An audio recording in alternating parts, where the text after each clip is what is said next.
it was created, to create an impression, na may ginagawa ang gobyerno ni Marcos Jr. to address graft and corruption. Ano lang siya parang teatro. No? So it's like a theater. And may palabas sa isang teatro at yung palabas na yan ay ang ICI. May script yan, may sumulat na ng script na yan at ang gagawin lang ng mga actors and actresses dyan sa teatro na yan, umarte, no? Ayon dun sa script. Now, the question becomes, Admar, sino ang mga pinagtatakpan? Sino ang tinatago, no, nitong ICI? Bakit sila nagtatago? Sinong pinoprotektahan nila? At kung talagang sila'y seryoso, they have to open up that proceedings to the public at simulan ng may mga makasuhan. Para naman, Admar, bumalik ang kumpiyansa ng mga namumuhunan sa ating bansa. No? Not just by the Vice President, but their names also appeared during the Blue Ribbon Committee hearings, Admar. No? Merong nag-mention about yung mga luggages, di ba? Na yung mga bag na mga sako-sakong basura, no? Which it turns out to be cash na dinadala sa bahay ni Zaldico at meron din daw di umano ng mga dinala sa bahay ni Speaker Martin Romualdez sa isang lokasyon dito malapit pa nga sa Malacanang yata yung kalsadang yun. No? So kumbaga, since their names are already implicated, I think it would be fair for the public to know what they have to say. And the longer these proceedings are kept private, negosyante nagkaisa at naglabas po ng urgent appeal. Joint statement po nila ito, urgent appeal. Pag ganito na mismong ang mga negosyante na, mga grupo ng mga negosyante ang naglalabas ng mga opinyon or mga pahayag, dapat na ba tayong mabahala in terms sa ating ekonomiya, Doc? Lalo na dito, kaugnay nga dito sa mainit na issue ng korupsyon. Alam mo, kung ako kay Marcos Jr., ako'y mababahala dito. No? Kasi kung titingnan mo yung mga grupo ng mga negosyante na umaapila sa kanya, no? Kung makikita mo dito, kasama dito yung mga oligarko rin yung mga Makati Business Club nandyan. Naririyan din yung mga maliliit na grupo ng mga negosyante. So kumbaga halo-halong grupo na ito And if I'm Marcos Jr., I would be really very concerned. Kasi yung kanilang inaction o yung kakulangan ng pagkilos para supuin at ayusin ang issue ng korupsyon sa ating bansa, yung kakulangan sa kanyang pagkilos, no, para ma-address itong issue na ito, and ramdam na ng mga negosyante. Kasi kung titingnan natin, mga kababayan, ang mga negosyante naman, nagre-react yan kapag ka naapektuhan na yung kanilang bottom line. So ano ba yung bottom line? Tawag natin dyan tubo, yung kanilang mga profits. So if profits na is getting affected by the incompetence of the government, talagang aalma yan. At yun yung nakikita natin ngayon. I'm actually surprised, Admar, at itong mga oligarko ay nagsalita. No? Kasi my expectation all along was that itong mga oligarkong ito ay very friendly kay Marcos Jr. And yet, nakita natin ngayon na pati sila kasali na rin, no? sa mga nagsasalita. Which means na baka totoo yung aking hinala na naapektuhan na yung bottom line nila ng korupsyon. No? Kasi kung titingnan natin, bigyan kita halimbawa konkretong example, Admar. No? Yung sa kaso nung sa South Korea na kung saan na sinuspindi muna ng South Korea yung pagtulong sa ating bansa. So what if may mga ibang foreign assisted projects na ma-delay because of graft and corruption? Na kung saan itong mga foreign assisted project na ito makakatulong sana to improve or to increase yung profitability ng mga negosyante. So halimbawa, pag mapatayo yan ng mga bagong kalsada, no, para maibisan ang traffic sa Kamaynilaan na makakatulong sa mga negosyante. Pero baka hindi na ito matuloy kasi nga because of graft and corruption concerns.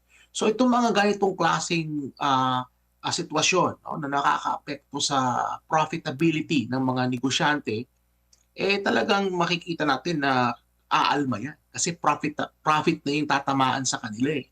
At yun yung nakikita natin sa ngayon na yung incompetence, no, ng gobyerno ni Marcos Jr. And of course, papunta lahat yan sa kanya kasi incompetent nga. Ang nangyayari is naapektuhan na ang pangkalahat ng ekonomiya. No? So hindi na maganda itong nangyayari kasi alam naman natin na base sa kasaysayan, kung titingnan natin, no?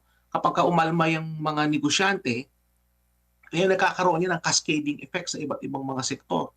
Kasi umaalma na rin ang ordinaryong tao, Admar. Eh. Di ba nakita natin yung pagkilos protesta noong September 21, ang ordinaryong tao, iba-ibang grupo nga lang to, no? So may mga grupo ng makakaliwa, may mga grupo ng mga nasa gitna lang sila, meron din mga DDS, no? Iba-ibang grupo. Pero makita natin na iisa yung sinasabi nila, which is they're against corruption. And then makita natin ngayon may mga business groups na nagsasalita at malaking grupo ito kasi maraming kasapi ito eh, iba-iba. So makita natin na talagang yung incompetence ng gobyerno nagmamanifest na siya sa reaksyon ng tao at ng private sector. Alam mo itong mga nasa sektor ng pagnenegosyo, kumbaga kung ikukumpara natin ito sa mga ordinaryong manggagawa, kumbaga parang wala na dapat na isipin ito eh. Kasi meron na silang negosyo, kumbaga nakakain talaga sila, no? Pero sila umaaray na rin kahit na meron silang kakayanan na gano'n na ineglect. Eh dito pa nga sa mga kababayan natin na mas ramdam nila dahil ini-expect nila na ang gobyerno ang tutulong sa kanila na makaahon sa kahirapan, eh malalaman na lang nila na pinaglalaruan lang yung pera kasi kahit na hindi sila taxpayer na directly na taxpayer no dahil meron namang naka niya threshold para sa pagbabayad ng tax. Eh pag bumili ka sa sari-sari store automatic meron na yang VAT na tinatawag sa mga convenience store, sa mga supermarket. So basically lahat ng mga Pilipino basta bumibili ka hindi ka man kasama doon sa mga indirectly taxpayer tayo lahat. Pero umabot na ba ito sa tinatawag na sukdulan kasi mismo yung nasa mataas na katayuan sa ating pamayanan ay umaaray na rin sila, Doc. Alam mo, Admar, what is curious sa kaso na to, no? Because it took a while for the business sector na ma-realize na pati sila na binudol din. No, ganun yung nangyari. Sila mismo nabudol, but it took them a while to realize that. Na yung ordinary mamamayan, we already know no, na nabudol tayo. But then yung response ng mga business, ngayon lang sila na-realize. Bakit? Kasi it's affecting na yung kanilang tubo. Kasi yun lang naman yan ang main concern ng negosyo, ng mga negosyante, Admar, is kapag if what is going on starts affecting their profitability, yung kanilang revenue, yung tubo. Kasi kaiba rin yung revenue sa profit, pero yung profit na pinag-usapan natin. Pag tinatamaan na yan, aalma yan. At yan yung nakita natin na nangyayari sa ngayon. No? And sabi ko nga kanina, it took them a while to realize that na sila mismo nabudol. No? So tama ka na sa ating lipunan, sila yung may kakayahan na kaya nilang ma-absorb yung mga economic shock. Kasi nga may pera, silang namumuhunan. And yet, we have also to understand na ang mga namumuhunan, Admar, kasi they're also exposed to risk. And kapag ka naging uncertain ang ekonomiya, mas tumataas yung level of risk na dapat nilang ma-absorb. So, itong incompetence ni Marcos Jr., yung binudol yung mga tao, yan nakaka-apekto yan sa uncertainty sa ekonomiya. Ang halimbawa ko nga kanina, yung mga foreign assistance project.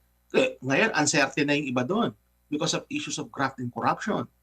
Mabagal si Marcos Jr. kumilos, samantalang it's all within his power no, para ma-address yung mga ibang issue na madali lang. May mga low-hanging fruits dyan, Admar, kagaya halimbawa sa kaso ni Saldico. It's well within the power of the executive no, na i-cancela yung kanyang passport. No? I mean, magsampa ka agad ng kaso. I mean, nandiyan na yung mga ebidensya, ano pang hinahanap nila para silang may pinoprotektahan. So, nagmamanifest na yan ngayon sa reaksyon ng mga iba't ibang sektor. Ngayon, nakita natin itong business sector. Hindi ako masusurpresa, Admar, na pag nagkaroon uli ng isang mas malaking kilos protesta, I won't be surprised no, if itong mga grupong ito, kasali na rin sila doon. Makikita mo na yung kanilang mga banner doon na ibang grupo na ito. Parang ganito, Admar, yung nangyari noong EDSA 2. So, parang papunta tayo doon kasi kung maaalala mo, no, ako, I mean, malaki na ako, no, na-experience ko na rin yan. parang ito na kasama na to sa mga events na leading to that kasi sumasali na yung private sector. Normally yung sa private sector sa mga negosyante medyo delayed talaga yung response nila eh. Pero ngayon na nakita natin na sila na mismo nagsasabi, it will be a cause of concern if I'm Marcos Jr. Kasi this creates already some form of instability. Much added instability na sa kanyang gobyerno if yung mismong mga negosyante na, yung mga oligarko rin included, na umaalma na rin. Itong nagsasalita ay basically nasa domestic ito, mga local ito na mga negosyante natin. Nagta-translate din ba ito sa maaring paningin or pagkadismaya din sa mga foreign investor? Ito mismo mga lokal na mga negosyante nagrereklamo. Maaari ba nating makonect na mayroong ganito rin ang pananaw ng mga foreign investors? Mm-mm. Alam mo, Admars, pupunta tayo sa issue ng stock market, no? Kasi related yan dyan sa sinabi mo. Isa sa mga paraan para mag-raise ng pondo ang mga negosyante, yung mga listed companies, is magbenta sila ng mga stock. So kabilang sa mga bumibili ng mga stock, itong mga foreigners. So ibig sabihin, kapag ka hindi maganda ang lagay ng ekonomiya or there is political instability, mag-aalangan ng foreign investor. So that is another reason kung bakit maalma din itong ating mga negosyante. Yung malalaki yung mga oligarko na mga klase ng negosyo, yung malalaki talaga. Bakit? Kasi not only it affects yung kanilang bottom line, which is yung profits, but it also affects their ability to generate funding para sa expansion ng kanilang mga negosyo. So the more na nagiging uncertain ang lagay ng gobyerno, the more na nagiging uncertain yung pag-generate ng pondo kasi nag-aalangan yung foreign investor. So yes, definitely, may impact yan in terms of generating funds ng mga negosyo. No? So concern talaga yan. Kaya makita mo, Admar, yung stock market natin, yung lagay niyan, matumal eh. Kung ikukumpara mo nung panahon ni Marcos Jr. na nag-umpisa siya hanggang sa ngayon, ang laki na nang nawala sa market capitalization. I mean, kung titingnan din natin, Admar, nung panahon ni Pangulong Duterte, I believe it was in 2019, Enero yata yun na naging pinakamataas ang stock market sa ating kasaysayan. And yet ngayon, it is a struggle na ma-reach ng Philippine Stock Exchange Index, yung 6,000 level. So, kumbaga, makikita natin sa takbo ng stocks na merong parang pag-aalinlangan ang merkado sa lagay ng estado ng ating gobyerno sa ngayon. Yan isa sa mga main driver at ng uncertainty, yung lagay ng ating gobyerno sa kasalukuyan. Pero kaya ba ng ordinaryong tao na makita ano bang takbo ng stock market natin? Kasi natanong ko ito kasi kung maalala mo, 'di ba, nagbigay ng pahayag yung chairman ng SEC, 'di ba? Na sinabi Yes. parang 1 trilyon yata na yung nawala na dahil sa issue nga ng korupsyon na kinorek naman agad-agad. Kasi sabi ko nga, naku, patay. Isa sa mga nasa gobyerno parang nagbigay ng pahayag agad sa gobyerno, baka mawalan ito ng trabaho. After nun, 'di ba, binaliktad, sinabi parang na fake news daw siya, ganito ganyan, masigla, maganda naman yung takbo ng ekonomiya. Well, parang nagano sila, crisis management sila doon.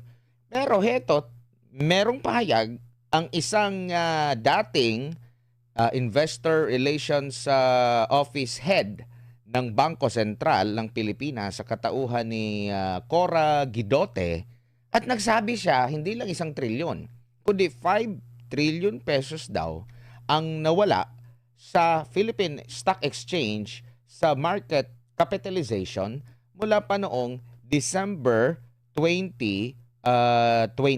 Batay niya ito sa pag-aaral. Sabi pa nga niya, between February hanggang October 2025 alone, 3.6 trillion pesos na raw, no? Ang sinabi dito, meron siyang ginamit na AI, source from PSE din at CEIC.com, plus trading hours. At yun, nakapagpahayag siya na ganito ang nawala. Una muna, bago mo sagutin yung sa naging reaksyon ni Guidote, yung may kakayanan natin na ma-monitor ba itong stock exchange na ito para hindi naman maging ignorante yung ating kung meron man, no, or mga bihasa lang talaga ang makakapag-explain kasi kawawa yung mga Pilipino eh. pwede siyang pagtakpan nung nasa gobyerno na hindi, ito yung tamang naratibo. So walang way, which is mga eksperto lang talaga yung pwedeng makarebat doon sa pahayag na yun, Doc. Mm. Alam mo kasi yung sa kaso ng stock market, marami talaga talaga sa ating mga kababayan na hindi ito naiintindihan. Kasi hindi naman sila participant dito sa merkado na ito. Pero tandaan niyo po mga kababayan, kung kayo po ay tatanggap ng pensyon sa hinaharap, o kayo po ay naghuhulog sa SSS, kayo po ay naghuhulog sa GSIS, at kayo po ay nagretiro, ay matatanggap kayong pensyon. Yung mga pension funds na yan, mga kababayan, ay ini-invest yan sa mga iba't ibang mga pamamaraan. Kabilang na po dyan yung pag-i-invest nila sa stock exchange. So kumbaga, itong mga SSS at GSIS, parte ng kanilang investment portfolio ay yung stock exchange natin. So ibig sabihin, yung lagay ng stock market natin, nakaka-apekto yan sa lagay ng pensyon. At lahat kayo dyan sa Pilipinas, na mga naghuhulog ng pensyon, napakarami po sa atin sa middle class, no? Lahat na naghuhulog sa SSS at GSIS ay maaapektuhan nito yung lagay ng stock market. Kaya nararapat na maintindihan po natin yan. So, kung pupunta kayo sa Google Finance, no, meron po niyan sa Google. No? Search nyo lang po yung Philippine Stock Exchange Index at makikita niyo po yung takbo ng stock exchange. Ngayon, yung stock exchange index na yan, Admar, that represents yung mga malalaking kumpanya na listed sa PSEI, no, sa Philippine Stock Exchange Index. So, kumbaga, ang pina-follow ng datos na yan, nakikita sa mga graph, yan ay yung lagay ng mga iba't ibang malalaking mga negosyo. So, syempre, kapag kayo malalaking negosyo, sumusunod din yung maliliit. Kaya maganda siyang indicator. So, ganun po yan. Ano? Ngayon, yung sa post naman ni Cora Guidote, kasi ako, Admar, economist ako eh. So kapag kami mga nakita akong ganyan mga datos, I try to, skeptical ako na klaseng tao, Admar. Hindi kaagad ako napapaniwala. Meron akong mga sarili kong source ng datos. So, unfortunately, hindi na ako masyado nagbablog ngayon, Admar. Nung araw, nagbablog ako few years ago. Pero hinihinto ko yung vlogging. Ano? Kung nagbablog sana ako ngayon, I would have responded to dito sa mga issue na ito. No? Ang source ko ng data mismo is Standard & Poor. Kasi may mga investment ako, Admar. And nakakatanggap ako ng mga reports, private reports to, no, galing sa mga pinag-i-investan ko. Kasi may company na humahawak ng aking mga investment. They give me periodic reports. Ayon mismo sa Global Market Intelligence Standard & Poor, between August 11 and August 29 itong taon na to, the total value of listed companies plunged by 12%, from 14.3 trillion pesos, bumaba ito sa 12.6 trillion. Kumbaga 1 trillion ang nawala in just a matter of weeks. So there is some validity dun sa claim ni Cora Guidote. O kaya lang, siyempre sa kanya, binase niya sa AI. Ako hindi na AI. Talaga mayroon akong kopya ng report. So kumbaga, ang punto ko dito is malaki nang nawala sa stock market natin because of the incompetence ng gobyerno sa issue ng corruption. Sumaring totoo yung sinabi ni SEC Chair.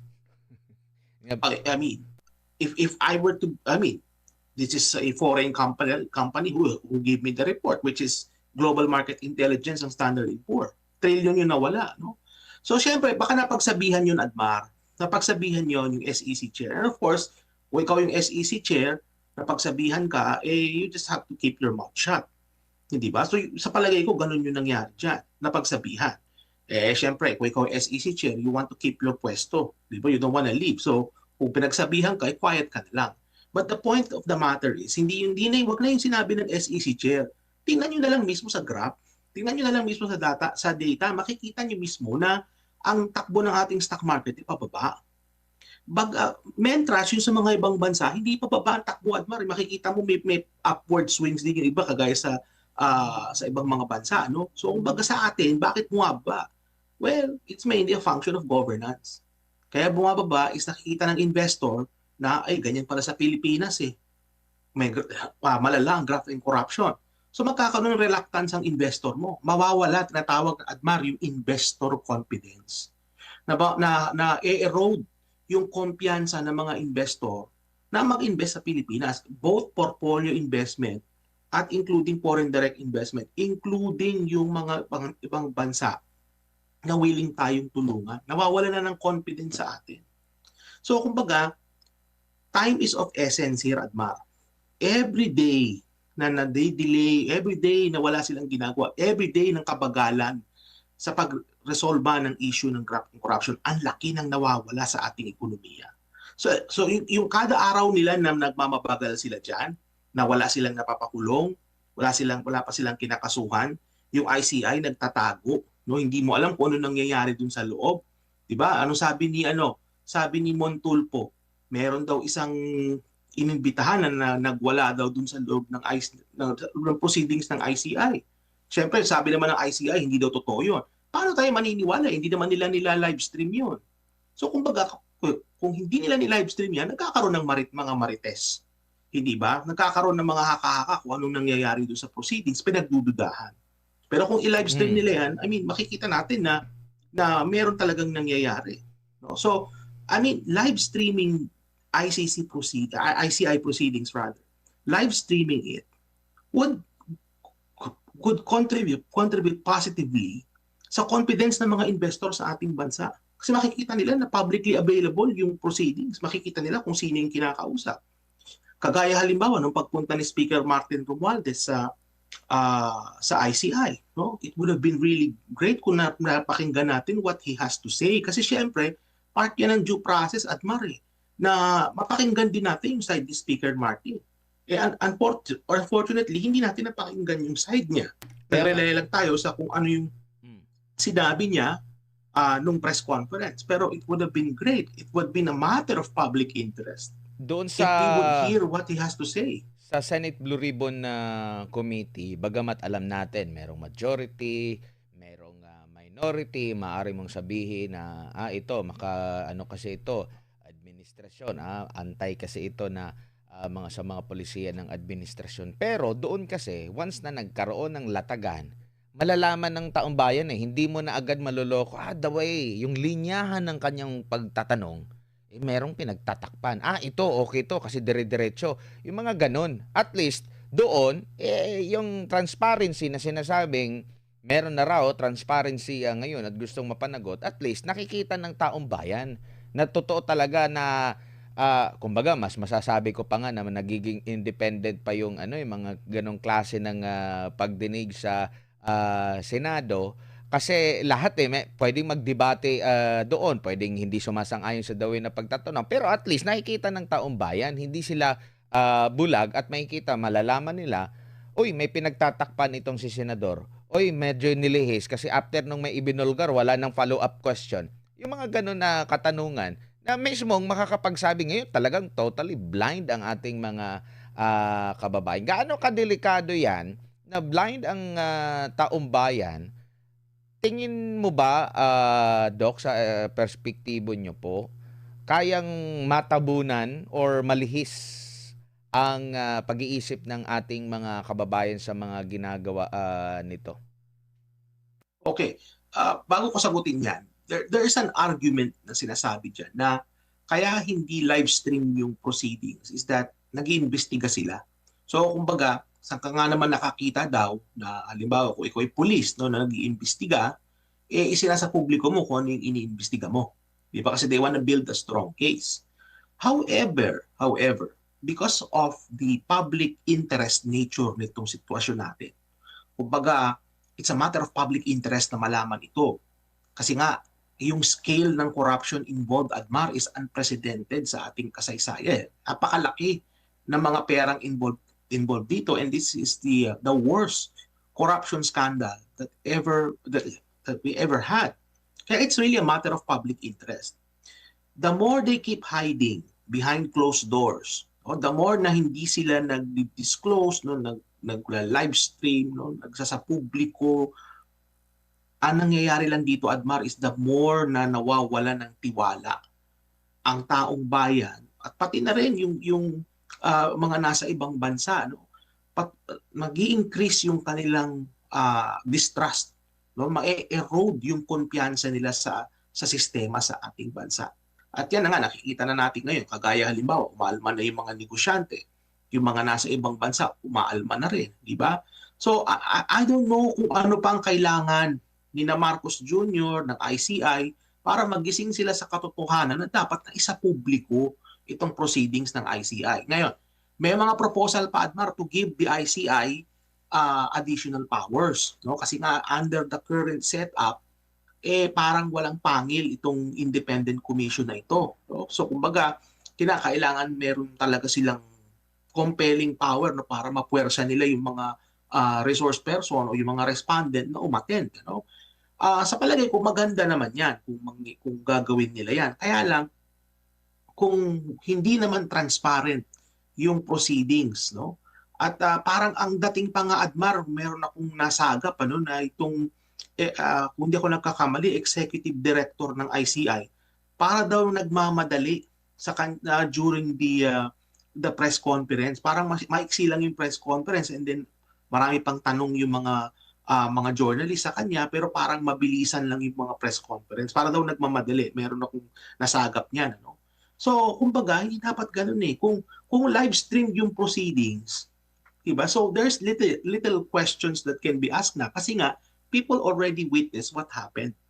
Diba? So, in this day and age na meron ng tinatawag ni Vice President Sara Duterte na digital transformation, no? Meron ng Admar meron ng ability to live stream events, bakit hindi nila i-live stream yan considering yung public interest nature nitong nangyayari sa ating bansa sa kasalukuyan? Baka ayaw i-live stream kasi yung pagnakaw, hindi naman naka-public yung pagnanakaw nila. Pero nabanggit niya dito, merong isang dating ombudsman, si Conchita Carpio Morales. Sinabi niya sa isang panayam sa kanya ng isang TV network, sinabi niya na minsan na raw siyang inoferan na maging kabahagi nitong ICI. Tapos nag-set siya ng condition at kabilang doon sa condition na yun, bigyan siya ng kalayaan na hindi siya, kumbaga, papakialam, meron siyang freedom, no? Na, kumbaga, parang hindi siya kokontrolin. Kumbaga, kung ano yung na dapat mailahad, which is, yun naman talaga dapat, yun yung kanilang condition. Siguro, nakita na siguro niya na maaring manipulahin siya, gamitin lang siya, limitahan lang siya. So, nag-set agad siya ng condition. After na, hindi daw siya tinawagan. No, ngayon, isa sa mga hiling ng mga negosyante dito sa kanilang joint statement, maliban doon sa nabanggit na bigyan pa sila ng dagdag na kapangyarihan, no, is mawala yung political influence, no, dito nga. Malinaw ba na meron talagang political influence itong nag-iimbestiga? Kasi, well, sabihin natin doon sa Senate Blue Ribbon, meron naman talagang, kumbaga, hindi mo maitatago na maaring may political influence. Pero, may kita ng taong bayan. Di ba? At least doon. Pero dito kasi, tago siya, and maaring nandun din yung political influence. Kahit nasabihin natin na dating Associate Justice ito, meron ito sa side ng pribadong sektor, pero, ang pumili sa kanila ay gobyerno rin na maaring involved din dito kasi kumbaga under his watch. Matatandagdag ko lang na konteksto, Doc, no. Matagal na itong sinasabi ni Vice President Sara Duterte. Sinasabi niya na ang may hawak lang ng pondo is si ganito, si Speaker, tsaka si Zaldico. Matagal na yung sinasabi. Anong sabi ng Malacanang or ng national government natin? Tugon, politika, namumulitika lang yan. Tapos nabanggit, nabulgar yung blank items doon sa 2025 budget. Si Congressman Ungab tsaka si former President Rodrigo Duterte, pinagsabihan pa na fake news, di ba? So kumbaga, matagal na ang merong nagre-red flag na, oy, may corruption dito, may corruption dito. Actually, nabanggit din niya ni VP Sara na meron ding sinubukan din yung kanyang ahensya dati na DepEd na pasukan, merong mga hiling na hindi na napagbigyan. Matagal na ito. Pero pag galing kasi sa kanila, sinasabi agad na politika, namumulitika lang yan. Tapos after 1 year, eto, kanilang iniimbestigahan, parang tinanggap nila na totoo yung mga sinasabi po ng mga kritiko. Your thoughts on this, Doc? Mhm. Well, that proves, Admar, that that Vice President Sara Duterte is correct all along. 'Di ba na meron lang dalawang tao who are responsible, for the budget mess that we are in right now, and that is none other than former Representative Zaltico and former Speaker Martin Romualdez. So, kumbaga, since these people were already named, not just by the Vice President, but their names also appeared during the Blue Ribbon Committee hearings, Admar, no? Merong nag-mention about yung mga luggages, di ba? Na yung mga bag na mga sako-sakong basura, no? Which it turns out to be cash na dinadala sa bahay ni Zaldico, at meron din daw na di umano ng mga dinala sa bahay ni Speaker Martin Romualdez sa isang lokasyon dito, malapit pa nga sa Malacanang yata yung kalsadang yun, no? So kumbaga, since their names are already implicated, I think it would be fair for the public to know what they have to say. And the longer these proceedings are kept private, the more na talagang magdududa ang tao. So, parang ang lumalabas, Admar, itong ICI, it was created, to create an impression, no, na may ginagawa ang gobyerno ni Marcos Jr. to address graft and corruption. Ano lang siya parang teatro. No? So it's like a theater. And may palabas sa isang teatro, at yung palabas na yan ay ang ICI. May script yan, may sumulat na ng script na yan, at ang gagawin lang ng mga actors and actresses dyan sa teatro na yan, umarte, no, ayon dun sa script. Now, the question becomes, Admar, sino ang mga pinagtatakpan? Sino ang tinatago, no, nitong ICI? Bakit sila nagtatago? Sinong pinoprotektahan nila? At kung talagang sila'y seryoso, they have to open up that proceedings to the public at simulan ng may mga makasuhan. Para naman, Admar, bumalik ang kumpiyansa ng mga namumuhunan sa ating bansa. At para bumalik din ang confidence na na-erode na mula sa mga negosyante. Kasi nakikita na natin ngayon yung adverse effect, no, ng kakulangan ni Marcos Jr. in terms of addressing itong issue ng hindi lang, Admar, sa flood control, kasi nga yung flood control na yan, that is only the tip of the iceberg. Napakarami pa, no, na problema sa graft and corruption and incompetence sa ating bansa, no? So kung gagawin nilang institutional yung ICI, ang daming trabahong gagawin yan, Admar, kasi flood control is just one of many, no? And also, may dagdag ko lang, the fact na na-create yung Independent Commission for Infrastructure, it reflects, Admar, ng yung kabiguan ng ating mga institutions to address graft and corruption. Kasi kung gumagana yung ating institutions properly, there is no need to create an Independent Commission for Infrastructure. Hindi mo na kailangan magdagdag pa ng isa pang ahensya para gawin yung ginagawa ng mga iba. Nandyan si Ombudsman, nandyan si COA, no? Nandyan yung DOJ, di ba? Nandyan ang mga korte. Bakit hindi nagko-coordinate ng ayos para ma-resolve itong issue na ito? And we have to create a new agency to do what these other agencies are doing. It's very, very inefficient sa palagay ko, no? From a governance perspective. So clearly, under kay Marcos Jr., the fact na kinreate niya ang ICI shows that under his watch, yung ating mga institutions that are meant to safeguard yung pera ng taong bayan hindi gumana ng maayos. Na kompromiso, Admar, these institutions have been compromised under kay Marcos Jr., unfortunately. Sa tingin niyo po ba, pagkakataon na ito dapat ng kasalukuyang administrasyon na patunayan at makabalik yung pogi points? Dahil dito sa mga nakalipas na ng survey, mas pinagkakatiwalaan talaga ng taong bayan sa pinakamataas na mga posisyon, no? Mula presidente, vice presidente, senate president at speaker of the house.